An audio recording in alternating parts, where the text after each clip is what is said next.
Urteen joana, denboraren zama, uragazia edana. Guztion alana, hobetu zoraina, garena eta ez izana. Eman, hartu, eskua, egin, utzi, lekua, ikus, senti, gure naia.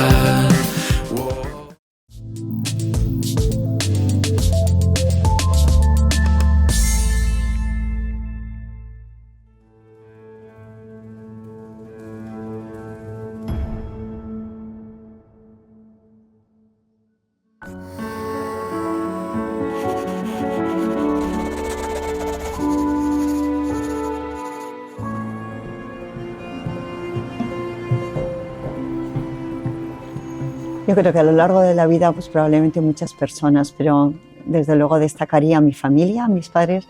Creo que ellos nos educaron un poco en la cultura del esfuerzo, en la curiosidad de saber por qué funcionan las cosas. Y bueno, especialmente mi padre, ¿no? Que era ingeniero, yo creo que un gran científico.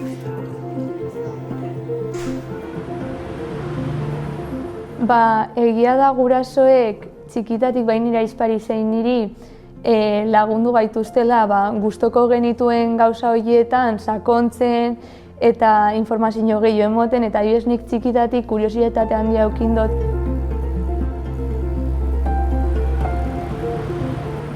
Si a esta pregunta me la haces hace 10 años, a lo mejor te digo, no, obstáculos no ha habido. Ahora te digo que sí, pero que no los tenía identificados. Ez nuke esango sentitzen dutenik gaitasun gitxiago daukatenik, baina egia da ikusten ari garela neskek gehiago exijitzen diotela haien buruari. Eta orduan adibidez emaitzen aurrean eta jokaera ezberdinak dira. Presioa, gehiago eskatzen diote haien buruari edo gehiago demostratu beharra dutelakoan edo. Y es un trabajo de fondo. A pesar del tiempo pasado, yo creo que todavía hay mucho trabajo por hacer, ¿no? Todavía el porcentaje de alumnado femenino en universidades y centros de formación profesional en este tipo de estudios sigue siendo inferior al de los chicos.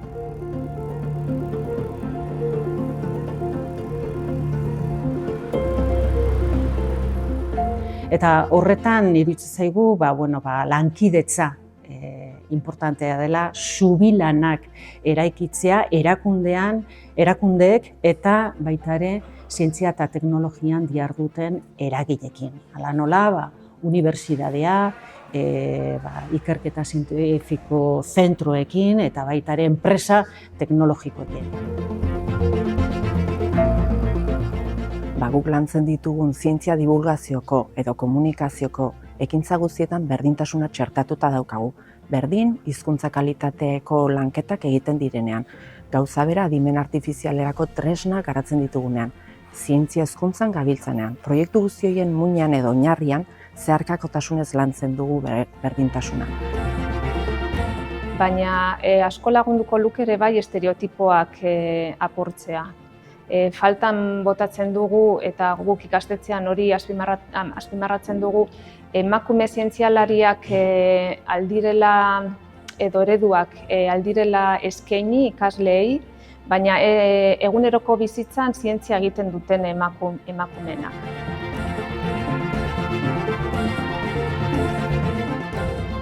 Eta bai uste dudala oraindik Martak aipatutako kristalesko sabaia nahiko presente dagoela eta olako lanpostuetan ikuste ohikoena izango dela gizon bat topatzea nire gainetik eta gizon horiek aurreratzea nahiko zaila izango dela.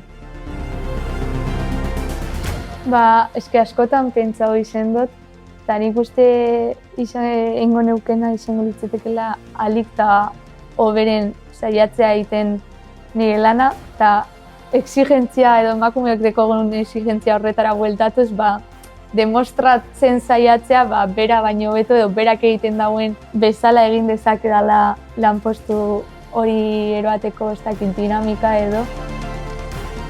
Jugar la curiosidad y todo eso, y que no te maten la curiosidad, creo que es lo que más inspira.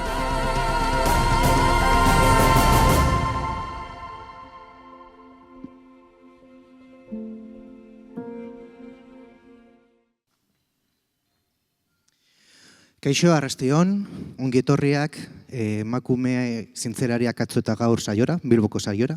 Después de Donosti y Gasteiz, estamos aquí. Como hemos visto en el vídeo que hemos preparado en esta campaña de este año, para hablar de esas semillas que vamos plantando para la igualdad. Ese ha sido el lema de este año. Empezamos hace una semana, ha sido una semana intensa, con más de 60 actividades, en más de una decena de distintos pueblos, 35 instituciones que nos hemos juntado para hacer de esta semana la semana de visibilizar, no solo esta semana, sino el resto del año también. Y nada más por mi parte, daros las gracias por estar aquí y esperamos tener una muy buena tarde, y le doy paso a María, que nos empezará a contar esas personas que nos han influenciado. Muchas gracias.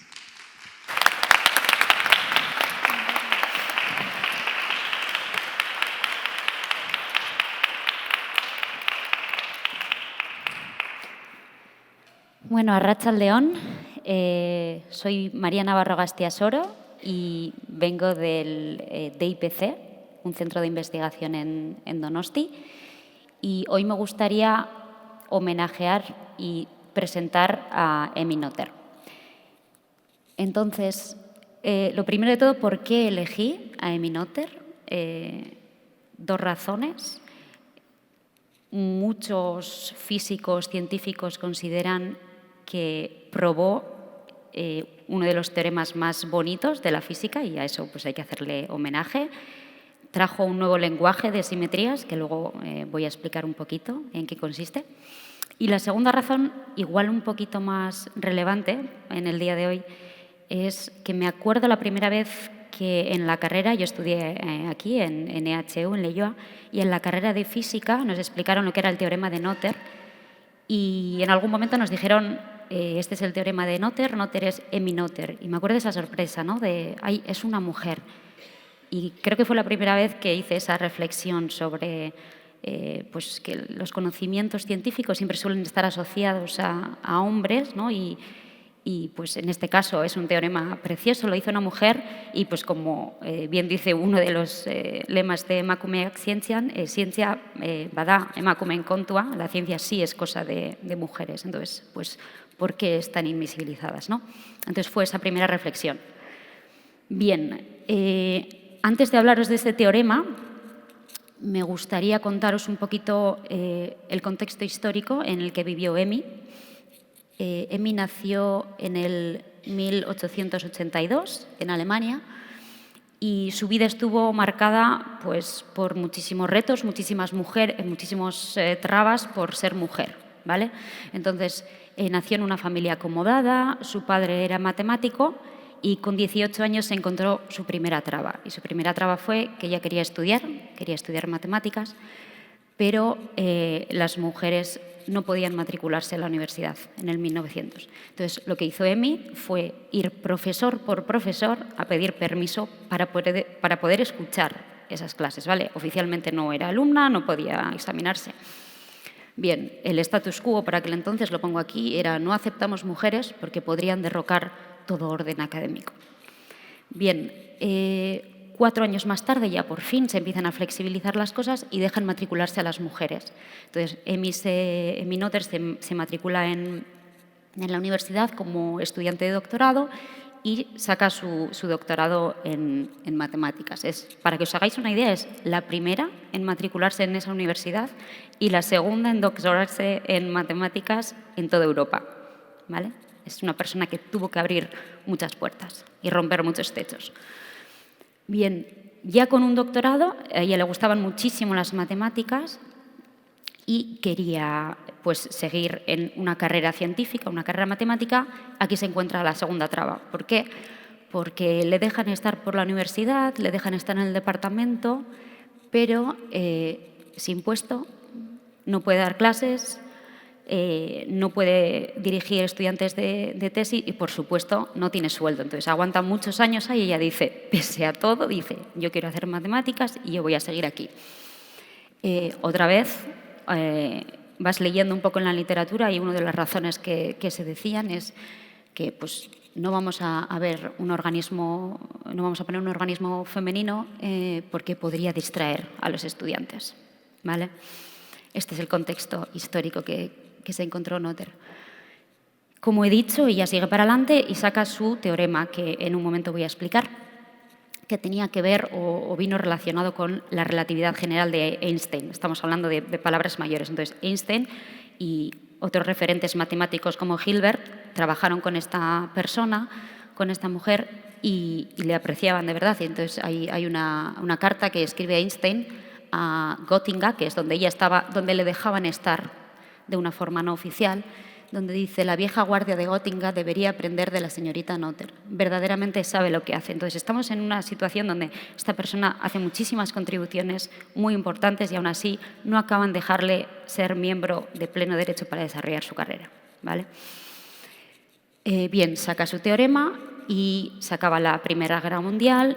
Dejan, de alguna forma especial, le dejan ser profesora, no con los mismos derechos que sus compañeros hombres, y ahí tiene por primera vez esa independencia académica, revoluciona el álgebra moderno, ¿vale? Después de venir a la física a revolucionarlo, se va a las matemáticas y lo revoluciona. Desafortunadamente, los nazis suben al poder en el 1933, le echan, le cesan de su puesto de trabajo, se tiene que ir, emigra a Estados Unidos y a la edad de 53 años pues muere por una complicación después de una operación quirúrgica. Entonces, esta es la vida de Emmy Noether y ahora os quiero contar un poco, daros unas pinceladas de qué fue el teorema que probó. Entonces, como he dicho, Einstein estaba por ahí involucrado, y es que cuando él escribió sus ecuaciones de la relatividad general había algunos cabos sueltos y estos eran que la energía no se conservaba, ¿vale? Entonces, lo que Emmy hizo fue, pues dio con algunas claves de este problema y metió o usó lo que se dirían las simetrías matemáticas. Nos trajo un nuevo lenguaje. Entonces, ¿qué son las simetrías matemáticas? Es aquella transformación que podemos hacer, o ese cambio que podemos hacer a las ecuaciones que dejan las ecuaciones invariantes. Por ejemplo, si yo giro, las leyes físicas siguen siendo las mismas, y si vuelvo a girar, siguen siendo las mismas, y si vuelvo a girar, siguen siendo las mismas. ¿Vale? Este es un ejemplo en el que tenemos una simetría rotacional, ¿vale? Las leyes de conservación son aquellas leyes que nos dicen que una propiedad que yo puedo medir en un sistema, energía, velocidad, no cambia en esa evolución temporal, ¿vale? Entonces, lo que Emmy hizo fue conectar estas dos cosas, nos dio una receta de una forma muy precisa, derivó que si puedes identificar una simetría en tu sistema, sabes cuál va a ser tu ley de conservación y viceversa. Entonces, en este ejemplo que hemos puesto de la simetría rotacional, lo que se conserva en tu sistema es el momento angular. Y cuando aplicamos este teorema, o este teorema nos dice, por ejemplo, que cuando una patinadora se pone a girar y está con los brazos abiertos y empieza con una velocidad angular y mete los brazos hacia sí, la velocidad empieza a incrementarse. Y esto es por el teorema de Noether, porque su momento angular se tiene que conservar. Lo mismo que este ejemplo más mundano, nos podemos ir a los planetas, puedes aplicar también este teorema para entender por qué y cómo orbitan los planetas alrededor del Sol, por ejemplo. Entonces, es un teorema verdaderamente general. O sea, cuando decimos los físicos que es una de las cosas, uno de los teoremas más bonitos, es que primero junta este concepto de simetrías, que es muy abstracto, con algo que tú puedes medir, y lo prueba rigurosamente, y luego es una de las pocas teorías que puedes aplicar desde las partículas más pequeñitas hasta las galaxias, ¿vale? Es verdaderamente general. Entonces, lo que Noether nos dio fue este nuevo lenguaje, usando el concepto de simetrías, que fue muy revolucionario, y cambió de alguna forma la forma en la que hoy en día los físicos entendemos la naturaleza, ¿vale? Entonces, esto que veis aquí es una foto cuántica sacada en uno de los laboratorios donde yo trabajo, en el Donostia International Physics Center, y yo lo que hago es desarrollo teorías para materiales cuánticos, es decir, intento desarrollar una teoría que me explique por qué los electrones, que son lo que estáis viendo en esta foto, hacen este tipo, se comportan de esta forma. Entonces, para que os hagáis una idea cómo nos ha influenciado Noether, sacamos un artículo hace unos meses donde presentamos una teoría que dice, mira, los electrones hacen esto por esto y esto y esto. En ese artículo, en 4 páginas, la palabra simetría, en el concepto que introdujo Noether, apareció 22 veces, ¿vale? Different symmetry, group symmetry, phonon of symmetry. Es decir, Noether nos dio una herramienta que hoy en día verdaderamente seguimos usando. Y pues ya para acabar, contaros un poquito cómo he llegado yo a hacer esta teoría de materiales cuánticos. Como he dicho, empecé en Leioa, en EHU, donde estudié física. Luego me fui a Copenhague, donde hice el doctorado.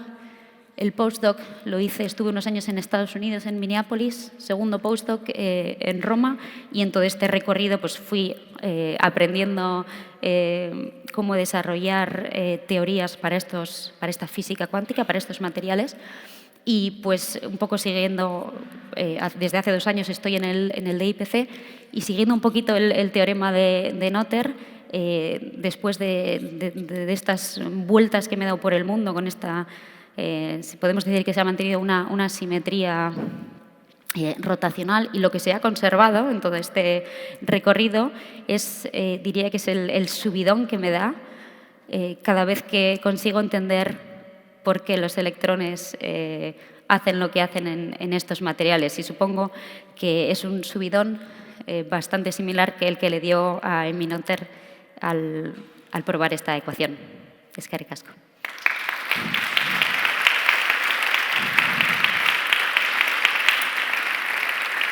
Y ahora os dejo con mi compañera Alejandra.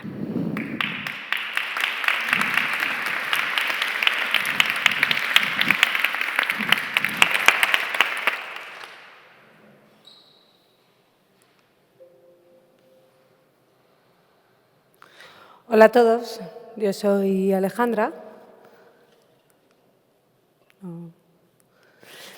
Yo vengo a contar cómo he terminado en este escenario y, de paso, cómo en este recorrido conocí a esta mujer, Berta Benz, que la verdad es que tiene un impacto a día de hoy en toda nuestra vida. Vengo de Tecnalia, que es un centro de investigación que tocamos distintas temáticas. Para que veáis un poco cómo he llegado hasta aquí, pues primero yo soy de Bilbao, nací en Bilbao, más de Bilbao que yo, pocos.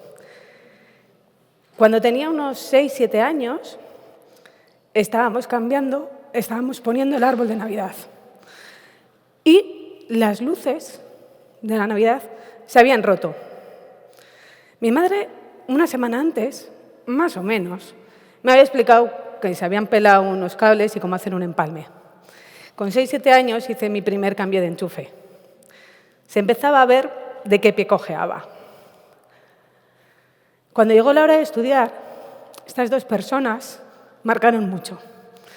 La de abajo, mi madre.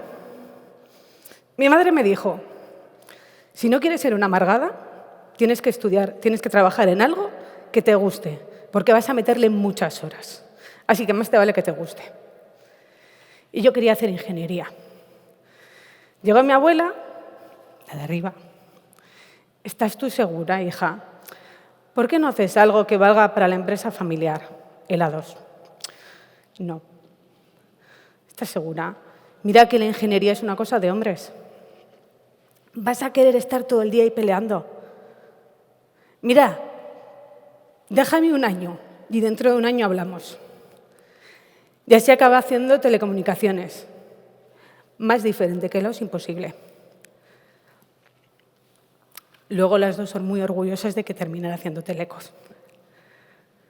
Otra de las cosas que también impactó mucho en mi forma de ser Yo el primer día de la carrera tardé 2 horas en decir al chico de al lado, hola, me llamo Alejandra, porque soy una persona tremendamente tímida.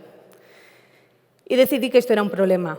Y hoy estoy aquí porque vi un cartel que decía, se hace teatro, y me metí en el grupo de teatro. Gracias a eso soy capaz de dar una charla y delante de gente y no estar completamente sin poder hablar. Si me veis en el tú a tú, seguiréis viendo que soy una persona muy tímida. Allá por el 2004 empecé a hacer prácticas. Y empecé a hacer prácticas en el departamento de I+D de Euskaltel. En aquella época estábamos desplegando las primeras wifis. Ahora tenemos todo wifi. Imaginaos que las antenas que colocábamos, llegaba el verano y dejaban de funcionar. Aquellos árboles que no tenían nada, que estaban todos desnudos en invierno, nos habían dado muy buena visibilidad. Llegaba el verano, crecían y aquello no funcionaba. Y teníamos que volver a pensarlo. Esto estaba muy bien. Se me acabaron las prácticas, dije, yo voy a ir al mundo real, voy a hacer la ingeniería. Me metí en una consultora, tal. No me gustó, a mí me gustaba el I+D. Así que en el 2007 conseguí entrar con ese equipo en el European Software Institute. Era el equipo de sistemas embebidos. Investigábamos en los chips que metemos en todos los sistemas que se os puedan ocurrir.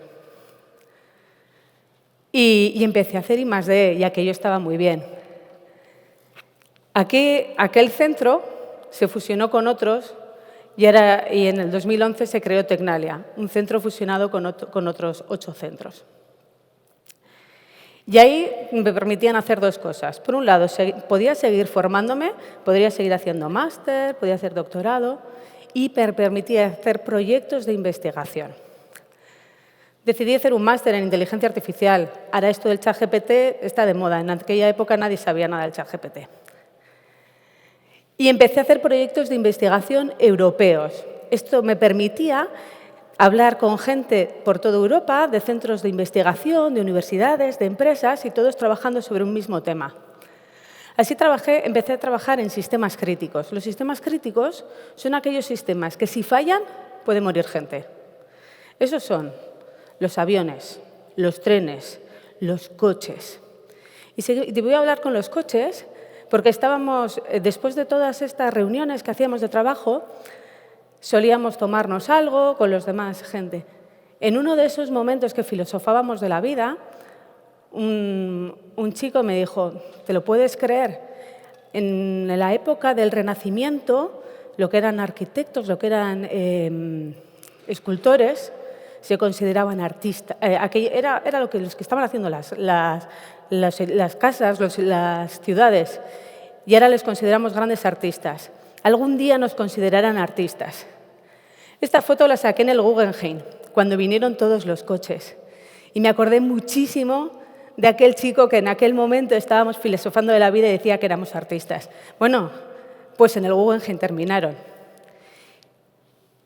En aquella época estábamos hablando de sistemas que valían para coches y estaba haciendo mi tesis, saqué la tesis, y dijeron, oye, ¿y por qué no probamos esto en el circuito de Berta? Dije, ¿y quién narices es Berta? ¿Qué es eso de Berta? Y aquí os un cuento. Aquellos que fuisteis alguna vez a la exposición de coches del Guggenheim, esta foto la saqué yo allí, está puesto que este coche fue el primer coche, el coche de Carl Benz. Bueno, pues yo siempre digo, fui a esta exposición con mi hijo y le dije, ¿sabes? Este es el coche de Berta. Este es el coche que utilizó Berta porque Berta fue, aparte de ser la mujer de Carl Benz, Berta fue la primera persona que recorrió una larga distancia en un vehículo. Cuando digo larga distancia, es que, bueno, escribí una notita, no lo dijo nada a nadie. Cariño, me voy con los niños a ver a mi madre, volveré en unos días. Se llevó el prototipo. De Mannheim a Feuerfeld. Aquí, ¿vale? 106 kilómetros. Hasta entonces se habían probado los coches, aquellos prototipos, que el inicio y el final de la prueba siempre eran en el mismo sitio, poca distancia, solían usar los hipódromos. Y aquí no había. Y además estaban ayudados por un mecánico. Aquí estamos hablando de Berta y sus hijos. Estamos hablando de 1888, utilizando las vías por donde utilizaban los carruajes con los caballos. La gente decía, esto es una bruja, ¿qué es esto, por favor? Berta se llevó a 2 hijos que tenía para ayudarle a mover el coche cuando iban por cuestas arriba.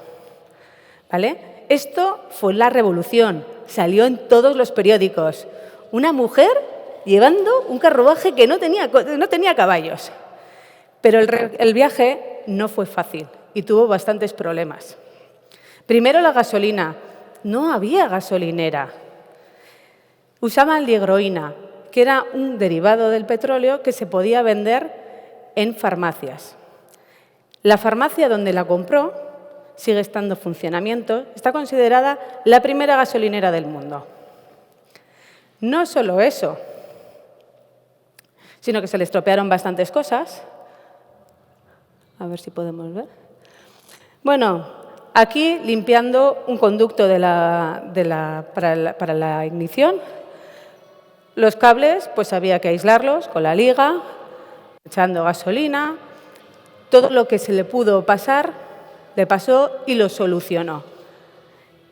Volvió, cuando llegó, iba con todas las notas de cosas que había encontrado y que se podían arreglar. Demostró que los coches valían para algo. Y es la pionera y una de las razones de que ahora tengamos todo el sector de automoción. Creía en sí misma, creía en la idea. Tanto es así que su dote la invirtió en el coche. El coche, la patente está a su nombre también, porque puso el dinero. No solo eso, tiene otra patente, las pastillas de freno. No valía para nada, porque era mujer. El que sacó el dinero fue el marido. Pero por lo menos el marido tuvo una gran frase que decía, ella tiene mucho más coraje que yo. El viaje fue decisivo para el posterior desarrollo del carruaje, porque él no creía en el coche. Él quería todavía perfeccionarlo más. Fue ella la que hizo el boom y después de eso empezaron a llegar pedidos. Hasta el 2008 poco se conocía de Berta. Fue en el 2008 cuando le hicieron en honor una ruta. Actualmente esa ruta, que es la ruta que utilizó para usar el primer recorrido, es la ruta donde se prueban los coches eléctricos, los coches autónomos. Es por ello que lo conocí, porque se podían hacer pruebas allí. Y es una pena que normalmente no se conozca. Bueno, pues allí, durante mi tesis, conocí a Berta. Voy a volver a contar la historia. Además de una tesis, poco después tuve un niño y quería enseñaros aquí una foto de cómo se investiga estando en pandemia encerrado con un niño. Bueno, pues esa es la trona de mi hijo y en esa trona, para hacer un poco de cuando tenías que hablar con gente de otros sitios y darle un poco de seriedad, pues esa era la pinta que estaba más fácil. La pandemia trajo otras cosas a mi vida y es que como dejé de viajar por Europa para todos estos proyectos, tuve una niña. Y me estaba yo terminando mi baja de maternidad, volviéndome a incorporar, cuando me llamaron de Tecnalia y me dijeron, ¿te acuerdas aquella conversación de café que tuvimos? Sí, estoy hablando de ahí, de los ordenadores cuánticos, estos de los físicos. Sí, mira, ¿te acuerdas que estuviste preguntando cómo será para poder probar y testear estos ordenadores? Yo venía de mi idea de sistemas críticos. Hay que probar que solo hagan lo que vayan a hacer y nada más. Muy determinista. Y esto con los cuánticos no se puede hacer. Oye, ¿te apetece meterte en un proyecto? El primer proyecto en el País Vasco donde íbamos a trabajar con temas de computación cuántica. Y como soy un poco inconsciente, dije, venga, va, que me animo. Cuenta conmigo. En el 2012 se montó el equipo en el que yo participo, que es de tecnologías cuánticas en Tecnalia. Y también tenemos y allí en el 2022 éramos pioneros. Estos equipos son los equipos de comunicaciones cuánticas, ¿vale? Normalmente así están en el laboratorio. Estos equipos, cuando se comunican, la comunicación no puede ser hackeable, ¿vale? Precisamente porque utilizan la naturaleza cuántica. Y lo veis aquí en el laboratorio, pero yo normalmente me considero siempre una ingeniera y a mí me gusta sacarlos de ahí. Y esto es como más fácilmente se me puede ver sacando los equipos y llevándolos a un entorno más de verdad. Y con esto, pues bueno, os quiero contar un poco más. Como conclusión, esta es una tarjeta perforada, como la que en su momento usaba mi madre. Mi madre estudió programación, dijo que esto de la informática era muy aburrido, pero yo siempre había visto este tipo de tarjetas que tenía en casa donde ella había programado el himno del Atleti. Yo programo en esto del medio. Estos son circuitos cuánticos con puertas cuánticas. Es una forma de programar. Esa del fondo es mi hija. Y aquí lanzo la pregunta. ¿La siguiente generación cómo programará? ¿Qué tipos de ordenadores tendremos? Bueno, pues con esto acabo. Muchas gracias a todos.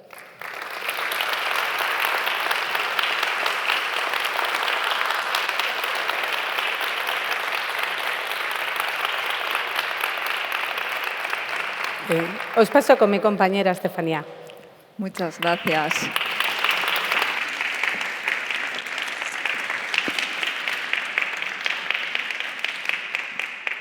Muy buenas tardes a todos. Soy Estefanía Abad, trabajo en SS Bilbao y voy a homenajear a Dorotea Barnés. Bueno, pues os preguntaréis quién es Dorotea y por qué la homenajeo. No sé si alguien en la sala ha oído hablar de Dorotea alguna vez. Puede que no. Yo os voy a confesar que hasta que me plantearon participar en este evento tampoco la conocía. Y cuando me pensé, bueno, ¿y a quién le voy a hacer un homenaje? Pues, ¿quién se te viene a la cabeza primero? Pues Marie Curie, todo un referente. Pero también dije, bueno, supongo que ella es bastante conocida, mucha gente la ha homenajeado. Quiero buscar a alguien y me puse una serie de retos, si quieres. Lo primero, pues voy a buscar a una española y a ver si es posible en un campo afín. Yo soy física también, como mi compañera María. Me fui a buscar en la tabla periódica de las científicas, que podéis ver ahí. Entre las físicas, bueno, había un par de españolas, pero que no eran de campos muy similares. Y al lado estaban las químicas y apareció Dorotea Barnés y las químicas españolas de la Edad de Plata. Bueno, lo primero que haces es buscar un poco a ver quién es esta Dorotea, pues una de las pioneras en química, que trajo la espectroscopía Raman a los departamentos de química de España, que vivió en el exilio durante la Guerra Civil y me atrajo su historia. Indagué un poco más y apareció la tesis doctoral de Carmen Magallón sobre las pioneras españolas en las ciencias, una tesis hecha en la Universidad de Zaragoza y el Consejo Superior de Investigaciones Científicas. Y en la portada estaba la foto de Dorotea y le dedica todo un capítulo a ella. Entonces, pues aquí fui aprendiendo un poco más sobre ella. Dorotea nace en Pamplona en 1904, es hija del matrimonio, es la mayor de 4 hijas y otros 3 hijos que tuvieron Dorotea González y Francisco Barnés, que fue un catedrático y llegó a ser ministro de Educación durante la Segunda República. Y su familia siempre insistió mucho en que todas sus hijas estudiaran y recibieran formación. De hecho, siguiendo un poco la trayectoria de su padre, se fueron trasladando y en 1918 llegan a Madrid para estudiar en el Instituto Escuela, que fue creado por la Junta de Ampliación de Estudios, la JAE, que es lo que existía en ese momento y fue la base del Consejo Superior de Investigaciones Científicas. Fue una institución en la órbita de la Institución Libre de Enseñanza. ¿De acuerdo? En 1924, Dorotea se matricula en la Universidad Central de Madrid para estudiar químicas. Ahí veis una foto, es lo que es la Universidad Complutense. En esta época, en 1928, hace también cursos en el Laboratorio Foster. El Laboratorio Foster, ahí tenéis una foto de María Louise Foster, que fue la creadora de ese laboratorio. Fue un laboratorio, fijaros, hay una foto del laboratorio femenino. Estaba orientado a que las estudiantes de químicas hicieran sus prácticas y se formaran en técnicas de química. Dorotea debía ser una alumna aventajada y con la ayuda de Emily Foster consigue una beca del Smith College en Northampton, Massachusetts, para ir a formarse y a especializarse en análisis espectral. Y ahí que se va Dorotea a América a formarse. El Smith College también era una universidad, y sigue siendo una universidad privada femenina. Yo no sabía de la existencia de estos centros, pero parece que en aquella época eran algo, bueno, que existían. Allí, como decía, se especializó en el análisis espectral y con la ayuda de la doctora Foster y también de Gladys Anslow, que la veis aquí, fue la primera doctora en física por Yale y la primera mujer que trabajó en un acelerador de partículas en Berkeley, pues trabaja con ellas dos para obtener el espectro de absorción de la cistina, una proteína que tiene mucho impacto en la bioquímica humana, y obtiene su máster en Science. Además, la animan y le dan financiación para irse también a la Universidad de Yale, ya una universidad donde las mujeres por aquel entonces tenían muy difícil el acceso. Y Dorotea está trabajando allí durante un tiempo con científicos muy prestigiosos y hace estancias también en otras universidades. Después de este periodo, en 1931, vuelve a España y acaba su doctorado y entra como investigadora en el Instituto Nacional de Física y Química de Madrid en la sección de espectroscopía que por aquel entonces estaba dirigido por Manuel Catalán, el cual está interesado en traer a su laboratorio una técnica pionera en aquel momento, que era la espectroscopía Raman, y entre toda la gente que trabaja con él, elige a Dorotea por su sólida formación para que vaya a Graz, a un laboratorio, a formarse en esta nueva tecnología, en nuestra nueva técnica. Bueno, abro un inciso para explicar muy brevemente qué es esto de la espectroscopía Raman. Bueno, la espectroscopía consiste en el estudio de la interacción entre la radiación y la materia, que puede ser con absorción de energía o no. En el caso de la espectroscopía Raman, pues la radiación que utilizan es luz monocromática, interacciona con las moléculas que están vibrando, moviéndose, y ve cómo cambia su longitud de onda, es decir, su color, su frecuencia de variación, su color. Y con ello puedes caracterizar las moléculas que tienes en la muestra que quieres analizar. Es como una huella digital que identifica las moléculas, y esto se puede utilizar en muchos campos, en biología, en química, en física, en astronomía. Es una técnica muy transversal, como ocurre con muchas de las técnicas de caracterización que hoy en día tenemos en los laboratorios.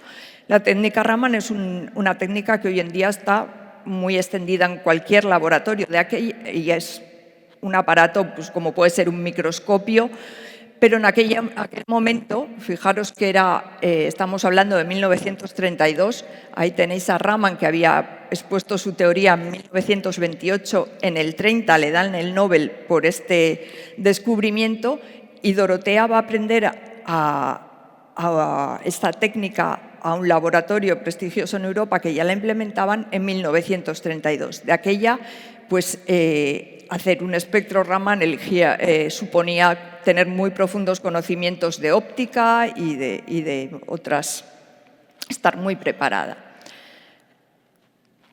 Entonces, bueno, como os decía, estuvo unos meses formándose, vino a España y publicó el primer estudio sobre esta técnica que presentó en un congreso internacional que hubo en Madrid y consideraban de aquella pues, que era la mayor especialista española en espectroscopía.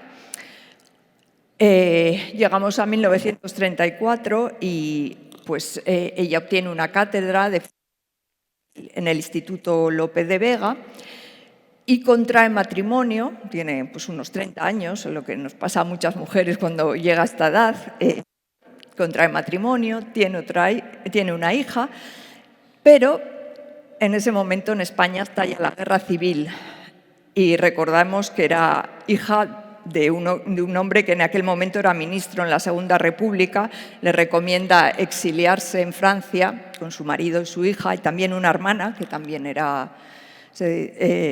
fue con ella al exilio. El resto de la familia se queda, pero finalmente se van todos, sus otras dos hermanas, algún hermano cae en la guerra y se van al exilio a México. Ella regresa en 1940, también su hermana, y las inhabilitan para la enseñanza y para seguir investigando. Tuvo una larga vida después, hasta 2023, pero nunca volvió a investigar. Lo mismo le pasó a su hermana, no así a sus otras dos hermanas que también eran químicas y farmacéuticas y emigraron a México y allí continuaron su labor investigadora. Entonces, bueno, creo que merecía un reconocimiento porque trajo una técnica importante a los laboratorios españoles y yo la verdad es que desconocía que ella había sido la primera en traerlo. Bueno, pues ahora que ya conocéis a Dorotea, os voy a hablar un poquito sobre mí. Yo nací en los 70, afortunadamente ya había pasado, bueno, estaba acabando la dictadura, todavía no había terminado, pero bueno, los tiempos eran otros. En Mieres, en Asturias, tengo dos hermanos, ahí me veis de chiquitita, todavía ya las fotos en blanco y negro, ya tenemos una edad. Y bueno, me formo en el Instituto Bernaldo de Quirós, Mieres, que por aquella era un instituto bueno, es cuando me empieza a despertar un poco la vocación hacia las ciencias. Ahí tuve profesoras que me animaron a esto de las ciencias. Y con el apoyo siempre de mi familia, pues pude irme a estudiar fuera. En aquella época no había ciencias físicas y estudio en la Universidad de Cantabria. En el 95, cuando ya estoy terminando, bueno, en España ya estamos en la Unión Europea, ya ha surgido el programa Erasmus, aunque no era una cosa muy habitual. Y llevaba unos pocos años de funcionamiento. Y gracias a, bueno, ahí tengo el profesor Gómez Sal, que fue uno de los pioneros en España de la ciencia con neutrones y se había formado en Grenoble, en los institutos del CNRS y del ILL, del Instituto Laue-Langevin, pues consigo una beca para irme a hacer una estancia en el laboratorio de cristalografía y en el ILL. Allí conozco a Jesús Blanco, que había hecho también su tesis en el ILL y supervisada desde España por el profesor Gómez Sal, o sea que los considero mi padre y mi abuelo científico, y estaba haciendo una estancia en la que coincidimos y él ya había conseguido una plaza en la Universidad de Oviedo y me propuso irme a Oviedo e intentar empezar una tesis doctoral. En aquel momento estaban montando un grupo también con mi otra supervisora, Mari Carmen Piqué. Estaban intentando montar un pequeño grupo de física experimental en magnetismo, pero no teníamos laboratorio, no teníamos nada. Pero bueno, ahí que me voy yo. Conseguimos una beca para hacerme el doctorado y hago varias estancias en Cantabria, en Zaragoza, en la UPV, ahí donde había laboratorios que podía ir a hacer mis medidas, traer también técnicas al laboratorio e implementarlas ahí. y también estancias en el extranjero, cursos europeos de grandes infraestructuras, estancias en el Instituto Laue-Langevin que he mencionado antes, que es uno de los ejemplos de éxito de la colaboración científica entre instituciones europeas. Y por fin consigo mi doctorado en ciencias físicas por una tesis en materiales magnéticos. Ahí ya me planteo cómo continuar. Y en Techniker, que es un centro tecnológico que está en Eibar, estaban buscando gente para montar un nuevo laboratorio en micro y nanofabricación, que era un poco la línea de investigación que empezaba a estar, digamos, de moda, por así. Entonces, financiado por ellos, hice un curso en Inglaterra, estuve un año en Inglaterra haciendo un máster en microsistemas y nanotecnología y después me incorporo como investigadora, trabajando en técnicas de sala blanca y también pues, trabajando mucho en proyectos colaborativos, tanto regionales, nacionales como europeos, que son muy interesantes para conocer gente de muchos países, técnicas diferentes y en esta época también pues, me caso, van naciendo mis 3 maravillosos hijos. Bueno, antes de que nazca mi hija ya me incorporo a la institución donde trabajo ahora, de la mano de Javier Bermejo, me incorporo a SSBAO, que es un centro de investigación en aceleradores de partículas y ciencia y tecnología de neutrones. Primero como para montar un grupo de aplicaciones y luego llevo el grupo de tecnologías de neutrones. Y finalmente, desde 2018, de colaboraciones en la oficina de dirección. Entonces, ¿qué es lo que hacemos en SS Bilbao? Pues principalmente nuestra principal misión ha sido hacer la contribución española y vasca a la construcción de la fuente de neutrones por espalación que se está construyendo en la ciudad sueca de Lund. En esta gran instalación científica estamos contribuyendo con sistemas y subsistemas del acelerador de partículas que acelera protones a velocidades cercanas a las de la luz, que después se hacen impactar contra un núcleo en los sistemas de blanco, de los cuales también somos responsables. Y finalmente, esos neutrones que se generan por el impacto de los protones en un material pesado se van a utilizar en 15 instrumentos científicos, grandes microscopios, para hacer ciencia. Nosotros somos responsables de uno de los instrumentos de espectroscopía de neutrones. Y hay un poco la relación otra vez, es otra técnica de espectroscopía. La sonda aquí son los neutrones, no la luz, pero un poco me vino también de nuevo la conexión con nuestra Dorotea. Y ya para ir terminando, me gustaría simplemente destacar que SS Bilbao es un gran esfuerzo colectivo porque participamos en su construcción 13 países europeos y más de 100 instituciones de toda Europa. Y el objetivo es construir la fuente de neutrones más potente del mundo y las investigaciones que se van a hacer ahí, una vez que entre en funcionamiento en los próximos años, en un par de años, pueden contribuir a los grandes retos que tiene la sociedad, tanto en temas de energía, de medio ambiente, de salud, de computación cuántica. Y con eso me despido. Gracias.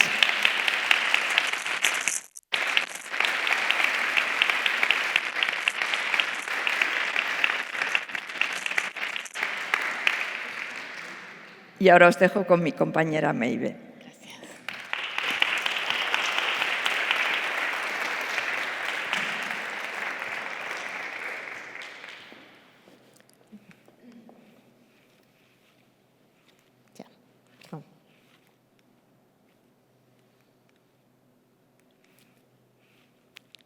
Perdón. Hola, mi nombre es Maybelline Rosales y trabajo en el BC Materials, y el día de hoy voy a homenajear a Rania Hansa, que es una investigadora con quien comparto el sueño científico de desarrollar tecnologías sustentables para dar soluciones a los problemas que tenemos hoy en día en la actualidad. Y yo quisiera comenzar haciéndoles unas preguntas, y es, ¿a quién de ustedes les gustan las flores? Bueno, yo reconozco que soy amante de las flores. No solamente me encantan sus colores, sino las distintas formas que ellas tienen. Y ella en particular no es cualquier flor, ella es una nanoflor de óxido de cobre, que es este polvo negro que ustedes ven allí, que sinteticé en el laboratorio y que está constituido por miles de millones de estas nanoflores. Y es que a eso yo me dedico. Yo sintetizo nuevos nanomateriales, que son materiales tan diminutos que son casi invisibles. Prácticamente son 100.000 veces más pequeños que el diámetro de un cabello. Y lo que hago es cambiar las formas de estos nanomateriales desde nanoflores, nanohojas o incluso nanoovillos, con los que podríamos tejer cosas en estos nanomundos. Y precisamente al cambiar las formas de estos nanomateriales podemos cambiar las propiedades y las características que ellos tienen para darles versatilidad y que puedan ser empleados en distintas aplicaciones. ¿Como cuáles? Bueno, precisamente en la actualidad estamos atravesando por dos crisis que tienen bastante relevancia. Uno es la crisis energética y la segunda es la crisis hídrica, que no es solamente escasez del agua, sino la contaminación de estos recursos. Y estos nanomateriales pueden ser empleados para dar soluciones a estas dos problemáticas. Estos nanomateriales, cuando cambiamos estas formas, son capaces o los hacemos capaces y aptos para que capturen energía solar y transformar esta energía solar en reacciones químicas que cuando están en contacto, que cuando están en el agua y en medio de o en contacto con los contaminantes son capaces de degradar estos contaminantes que están en el agua, es decir, actúan como Pac-Man, el jueguito de hace mucho tiempo, en el que van detrás de los contaminantes persiguiéndolos hasta que se los comen y los destruyen por completo. Estos nanomateriales que he diseñado, la eficiencia de ellos, fueron validados en el norte de Chile, en aguas reales, que están completamente contaminadas con elementos altamente tóxicos y cancerígenos para el cuerpo humano, y ellos fueron validados alcanzando estándar de agua potable en una planta piloto que está actualmente instalada, que es esa que ven allí a su derecha, y que impulsó el desarrollo de 2 patentes, de las cuales yo soy parte del equipo inventor. Además, como si fuera poco, estos nanomateriales, cuando absorben esta energía solar, también al estar en contacto con el agua, son capaces de romper la molécula del agua y generar hidrógeno verde, que es una nueva fuente alternativa de energía renovable, y con esto muchos investigadores estamos trabajando actualmente para alcanzar en el 2050 la completa descarbonización, es decir, cero dependencia de los combustibles fósiles. Y bueno, se preguntarán, bueno, ¿cómo se hacen esos nanomateriales? ¿Cómo le cambiamos las formitas? Bueno, seguimos algunos protocolos de síntesis a los que yo llamo seguir una receta de cocina, y acá les muestro mis recetarios de laboratorio o partes de ellos, en los que hacer nanomateriales es meter varios ingredientes, los reactivos, en una olla de presión, un reactor, y luego van al horno, una estufa, a distintas temperaturas, con distintas condiciones, y podemos cambiar estas formas que tienen los nanomateriales. El secreto o el ingrediente secreto de esas recetas, pasión por la ciencia y la creatividad. Y bueno, esta pasión por la cocina nació desde que yo era muy pequeña y intentaba hacer nuevos platos para crear nuevas texturas, y yo no sabía en aquella época, pero era mi forma de expresar esa creatividad. Y en aquel entonces, bueno, me encontré en una disyuntiva entre elegir si ser Masterchef o convertirme en científica. Bueno, ya podemos intuir en qué me convertí, ¿no? Pero luego en Venezuela, que es el país donde nací y donde crecí, estudié ingeniería química, y empecé a incursionar en el mundo científico en el IBIC, donde obtuve mi primer trabajo, y allí comencé un viaje en el mundo o hacia el nanomundo, ¿no? A cruzar fronteras para hacer investigación en esa área, y también comencé un viaje físico, un viaje real. Me mudé a Chile, donde obtuve mi grado de doctor en ciencias de materiales, donde además, junto a 2 compañeros, cofundé una startup que es Hive Materials, donde nos dedicamos a crear nuevos nanomateriales para aumentar la eficiencia de los paneles solares en función de obtener energías renovables, y conocí a mi amor perruno, que es César, el cual ha sido compañero de estas aventuras y compañero también de algunos viajes. El pobre César viajó conmigo también a Canadá a pasar mucho frío, donde yo fui a la Universidad McGill a entrenarme en estos equipos, unos microscopios electrónicos que son equipos bien sofisticados, con los que logré tomar las imágenes de aquellos nanomateriales que les acabo de mostrar. Y el viaje pues no ha terminado allí, el viaje aterriza acá en el País Vasco, donde trabajo actualmente, donde me encuentro completamente enamorada, porque Bilbao me ha permitido integrar muchas de mis pasiones, no solamente la cocina, sino también mi pasión por la ciencia. Trabajo, como les mencioné, en el BC Materials me adjudiqué hace poco una prestigiosa beca Marie Curie, y allí trabajo en estos desarrollos tecnológicos empleando nanomateriales, y recientemente, en el 24, junto con 24 mujeres más, fui galardonada por la multinacional 3M como una de las 25 mujeres científicas en Latinoamérica y Canadá. Y es allí, este premio ha significado mucho para mí, realmente es un honor. Y hoy yo quiero homenajear a una de estas 24 investigadoras que comparten el premio conmigo, que es Rania Hamza. Rania nació y creció en Egipto. Ella estudió ingeniería civil en la Universidad del Cairo, pero antes de decidir estudiar ingeniería civil incursionó por la ingeniería en computación. No le gustó estar tan muchas horas allí sentada frente a un computador, y luego incursionó en la electrónica. Tampoco le gustó mucho, decía que los viajes de los electrones por el espacio no eran lo suyo. Y bueno, a partir de allí decidió estudiar ingeniería civil cuando vio a unos topógrafos en la calle, vio unas cámaras extrañas que ella no entendía y le causó curiosidad y decidió estudiar ingeniería civil.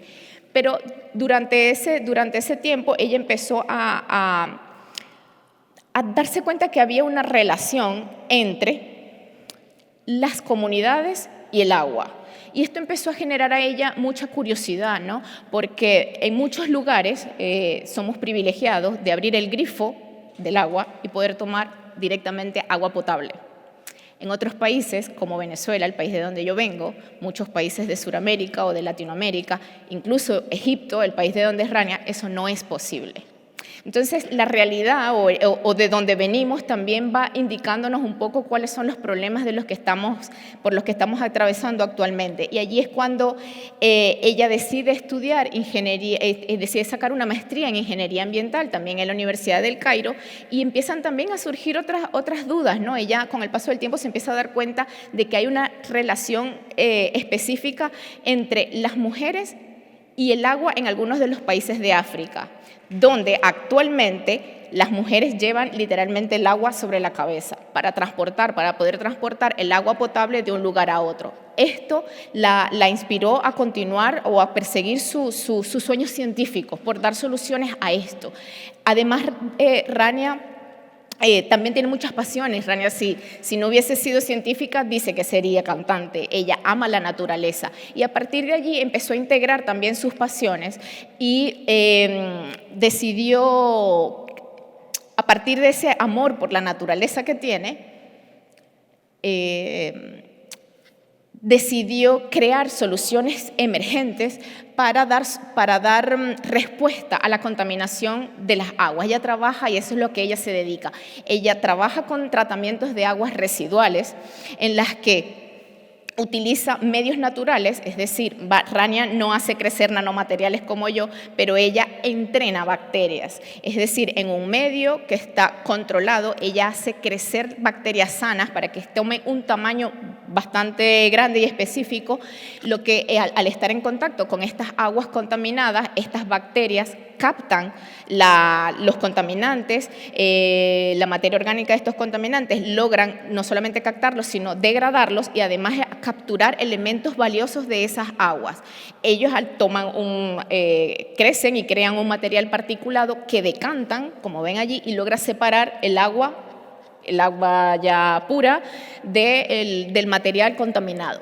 Esta tecnología con esta tecnología ya ha logrado alcanzar eficiencias de estándares de calidad de agua potable que son comparables a los métodos convencionales que existen actualmente, que requieren mucha energía y además muchos reactivos químicos. Y esto le ha permitido alcanzar el patentamiento de su tecnología y 3 acuerdos de licenciamiento para la implementación y la escalabilidad de esta tecnología, lo cual en el mundo científico es bastante apreciado, ¿no?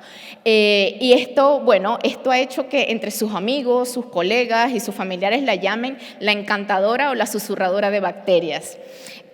Además, Rania también es una viajera. Ella ha cruzado las fronteras de los conocimientos en un mundo que ha sido bastante masculinizado por mucho tiempo, y Rania se mudó de Egipto a Canadá, donde hizo su doctorado en ciencias ambientales. Además, actualmente es profesora de la Universidad de Toronto y tiene su grupo de investigación o su laboratorio donde realiza la ciencia que hay detrás de estas tecnologías.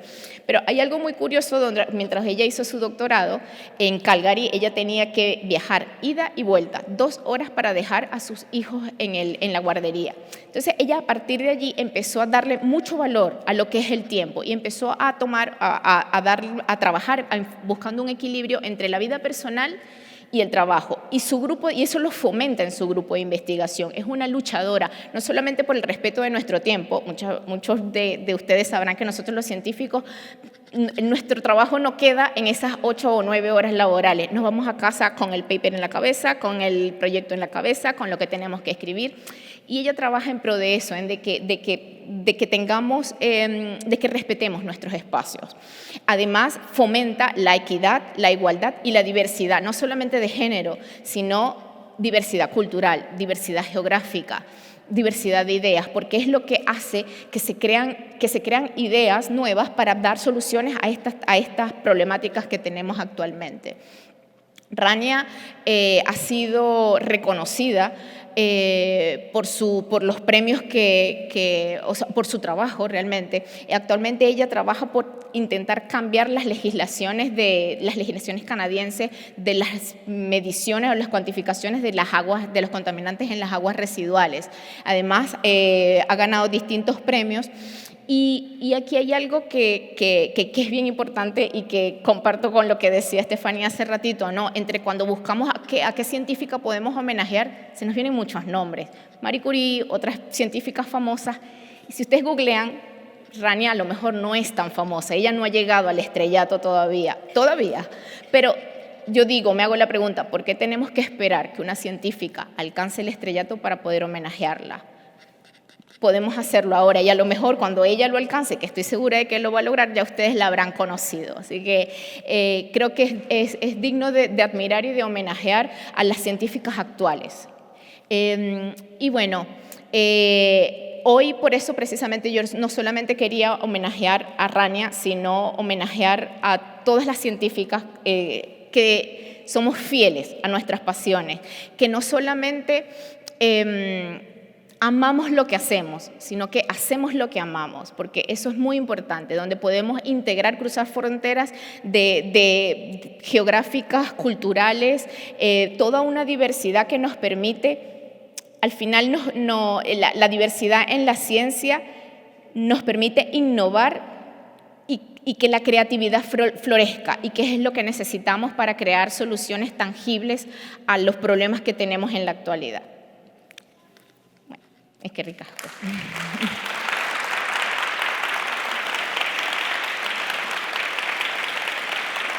Bueno,